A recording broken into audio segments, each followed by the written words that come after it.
अनेक कारणासाठी गणेश पुराणामध्ये सांगितलेलं आहे।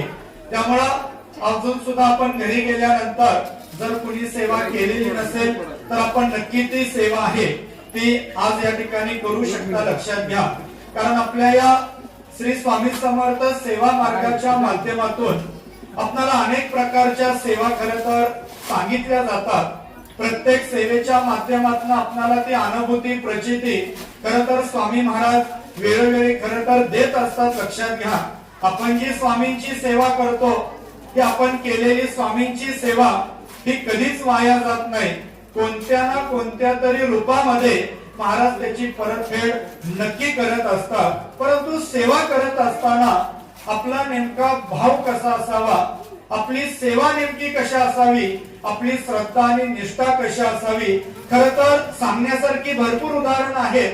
परंतु स्वामींवरची भक्ती कशी असावी यासाठी आपण भगवान श्रीकृष्ण आणि सुदामा यांचं जर उदाहरण डोळ्यासमोर ठेवलं तर आपल्या लक्षात येईल की स्वामींवरची निष्ठा आपण कशा पद्धतीने ठेवली पाहिजे। कारण आपल्यालाही सर्वांना माहिती आहे भगवान श्रीकृष्ण आणि सुदामा लहानपणी सांदीपानी ऋषींच्या आश्रमामध्ये शिकले। त्याच ठिकाणी ते मोठे झाले आणि मोठे झाल्यानंतर काही वर्षानंतर भगवान श्रीकृष्णाने द्वारका उभी केली।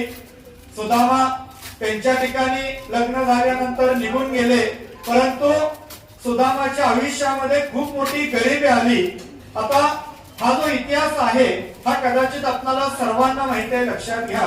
कारण ज्यावेळी भगवान श्रीकृष्ण आणि सुदामा हे सांदीपानी ऋषींच्या गुरुच्या आश्रमात शिकत होते त्यावेळी गुरु मातांनी दोघांनाही जंगलामध्ये सरपण म्हणजे लाकडं गोळा करण्यासाठी पाठवलेलं होतं।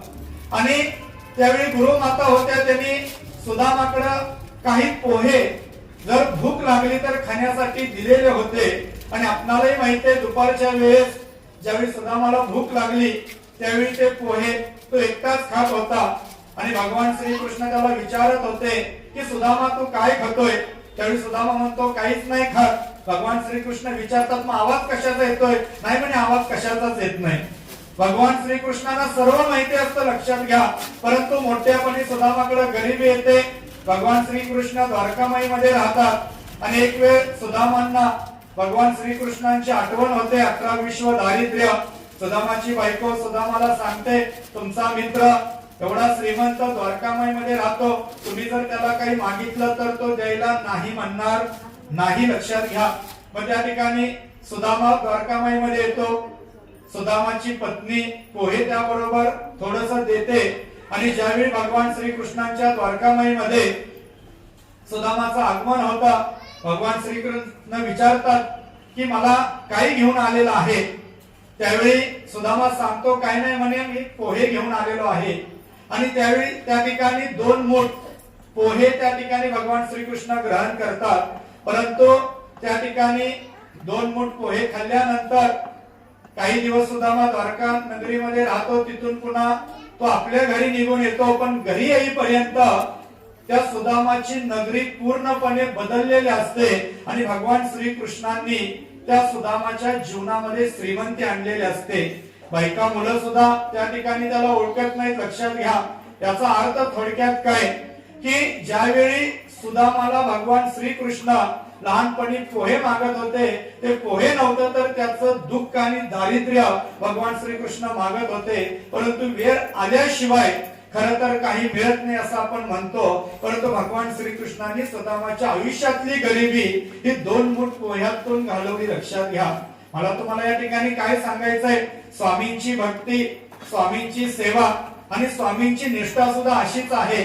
आज आपण ज्यावेळी स्वामींकडे येतो स्वामींना काहीतरी सांगतो, महाराज सुद्धा आपल्याला भरभरून देत असतात। परंतु ज्यावेळी स्वामी कार्याला देण्याची वेळ असते त्यावेळी आपण पाठीमागे सरकतो आणि आपल्या मनात विचार येतो की आम्ही एवढी भक्ती एवढी सेवा करतो, मग आमच्या आयुष्यामध्ये गरिबी का? आमच्याच आयुष्यामध्ये दुःख का, पण महाराज ज्यावेळी मागत असतात त्यावेळी मात्र आपण त्यावेळी देण्याची सद्बुद्धी होत नाही, आणि ज्यावेळी खऱ्या अर्थानं दुःख प्रश्न आपल्या समोर उभे राहतात त्यावेळी मात्र आपण स्वामींकडे येतो आणि सांगतो, स्वामी हे घ्या, परंतु आयुष्यातलं दुःख आणि समस्या दूर करा. म्हणून स्वामींची निष्ठा आणि स्वामींवरचा विश्वास हा आपल्याला खऱ्या अर्थानं ओळखता आला पाहिजे, लक्षात घ्या.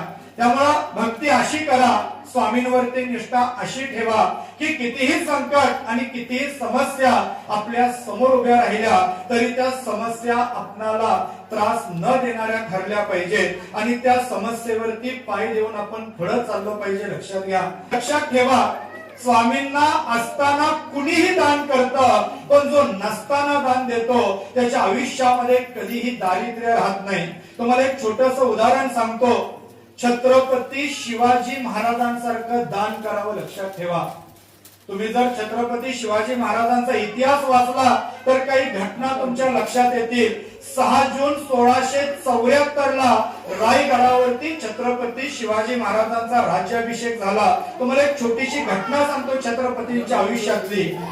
खरं तर त्या रायगडाला रायरीचा किल्ला म्हणून संबोधलं जायचं, आणि 1655 आणि 1656 दरम्यान रायरीचा किल्ला छत्रपती शिवाजी महाराजांनी ताब्यात घेतला.